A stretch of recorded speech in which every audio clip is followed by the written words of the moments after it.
It's been a decade since Call of Duty Black Ops released on the 360 and PS3, making a significant shift for the first-person shooter franchise. A bit polarizing among hardcore fans, it took players a while to come around to the more sensationalized and arcade-like approach that Treyarch brought to the COD series.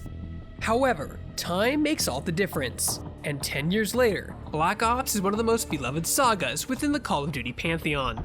Can Call of Duty Black Ops Cold War usher the franchise into the next generation of gaming with an installment that harkens back to some of its most renowned entries? Pleasure doing business with you, Hans. Or is this just another Call of Duty? Find out in our review.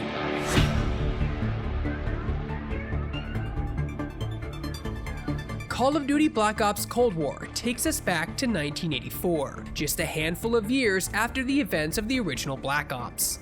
This means we once again get to follow the story of Alex Mason, Frank Woods, Jason Hudson, and other familiar faces. However, this time around, players will also be able to create and name their very own character, who they'll play as for a good chunk of the campaign. And the new one. Bell? Well, don't get me started. That's the one we need to keep our eyes on. I found the character creation element in Cold War to be pretty neat. It's not too in-depth, but you get to pick a character background and personality that corresponds to one of the many different gameplay perks, such as an increase in base health, or a boost to hipfire accuracy. This is a cool feature that had a tangible impact in game, specifically in the more difficult missions. It was also cool to just see my name printed on highly classified documents, with important text blacked out. Bell, welcome to West Berlin.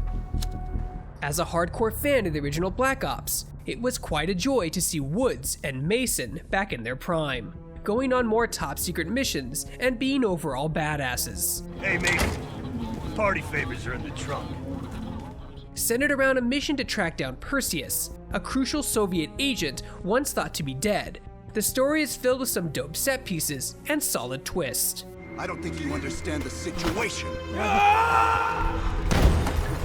Americans have rules. You have rules. You took hostages. The rules changed. The handling of the game's historical setting and events rubbed me the wrong way during my time playing through the campaign in Call of Duty Black Ops Cold War. The series is constantly criticized for its dancing around and its fantasizing over some objectively dark moments in America's not-so-distant history.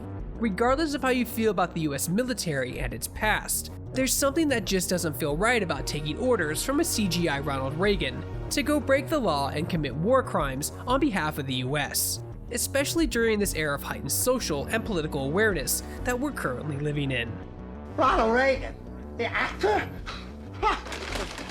Then who's vice president? Jerry Lewis? As solid as the campaign may be, the true bread and butter of the Call of Duty series has always been its multiplayer, as I was relieved and a bit surprised at how much I enjoyed the online multiplayer in Call of Duty Black Ops Cold War, a mode that turned me off of past games.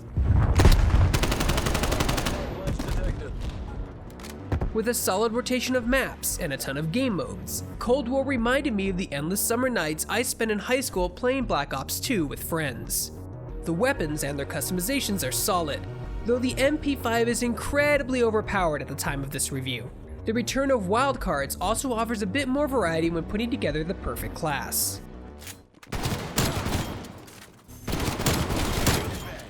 The multiplayer in Cold War ditches kill streaks entirely for score streaks. Originally introduced in Black Ops 2, score streaks allow players to call in special operations like spy planes, RCXDs, chopper gunners, etc., for stacking up scores from either kills or objectives in a single life. However, Black Ops Cold War doesn't reset your streak when you die.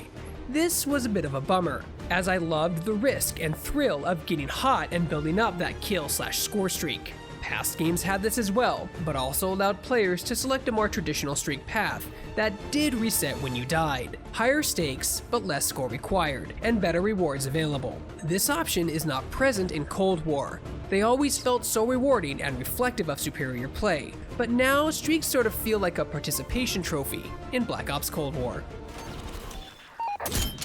Spy spy plane available for tasking.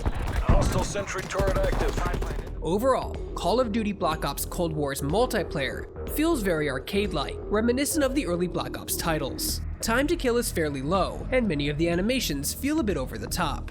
This isn't surprising, as it's long been the identity of Treyarch's contributions to the Call of Duty series.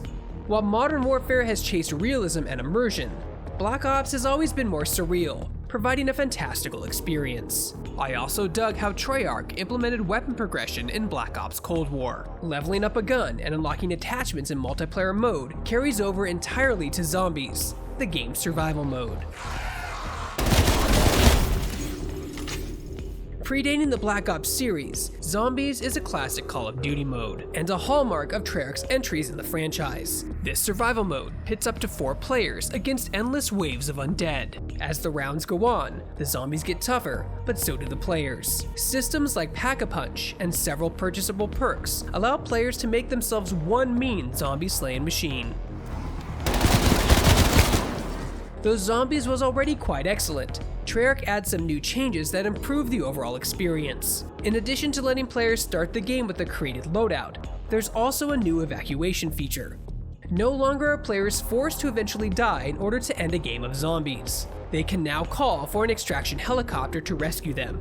You'll have to fight off one last round of undead while you wait for your chopper to arrive, but successfully extracting can yield some nice bonus rewards. Need you to mop up remaining hostiles.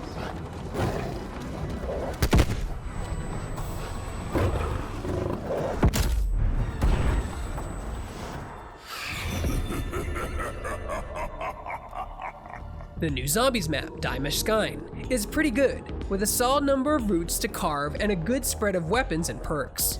Unfortunately, it's the only map.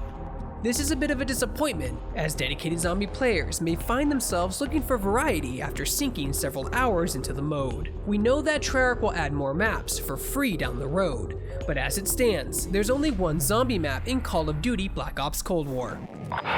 Nazi bastards. Of course they're responsible for this mess. Speaking of dedicated zombie players, there's a lot of challenges and milestones to chase. Outside of simply surviving for as long as you can, there are entire classes of weapon skins and calling cards that are only unlocked in the survival mode. Challenges consist of killing up to 1 million zombies, or lasting 20 rounds without being hit. It gives some necessary depth to a mode that could sometimes feel shallow after enough hours of play. Airfield's just up ahead. Let's go find this shithead. Call of Duty Black Ops Cold War is a solid entry in the long-running franchise, and a return to form for one of the most iconic titles in first-person shooters. The campaign goes big on thrilling espionage and exciting set pieces, but it does feel quite tone-deaf at times. Multiplayer is more of the arcade feel that became synonymous with games like Black Ops 2, and will likely only get better after Season 1 kicks off and adds Warzone integration in December. Zombies doesn't disappoint, and once again proves to be the best alternate mode in Call of Duty. Treyarch reminds COD fans that they still got it with Call of Duty Black Ops Cold War. For more video reviews and everything else gaming related, you're already in the right place. You're on Shacknews.com.